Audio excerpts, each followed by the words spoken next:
বানের পূর্ণরূপ হল ব্লাড ইউরিয়া নাইট্রোজেন। এটা একটা রক্ত পরীক্ষা যার মাধ্যমে রক্তে নাইট্রোজেনের পরিমাপ মাপা হয়। আর এই নাইট্রোজেন মূলত ইউরিয়া থেকে আসে। সহজ কথায়, আপনি আগে যে ইউরিয়া সম্পর্কে জেনেছেন বা জানলেন, বান হলো সেই ইউরিয়া পরিমাপ করার একটি ভিন্ন পদ্ধতি। আমাদের লিভার যখন প্রোটিন ভেঙে ফেলে তখন ইউরিয়া তৈরি হয় এবং সেই ইউরিয়াতে থাকা নাইট্রোজেনকেই বলা হয় বান বা ব্লাড ইউরিয়া নাইট্রোজেন। এখন আমরা ভাবতেই পারি তাহলে দুটোর মধ্যে তফাৎ কী আছে? হ্যাঁ, তফাৎ আছে। এই দুটোকে অনেকেই আমরা গুলিয়ে ফেলি, আমিও আগে গুলাতাম।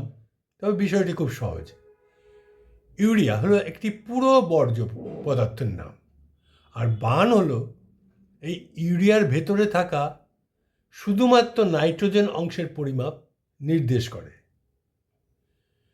হিসেবটা একটু বলি, তাহলে বুঝে যাবেন সহজে। সাধারণ রক্তে ইউরিয়ার পরিমাণ বানের চেয়ে প্রায় 2.14 গুণ বেশি হয়।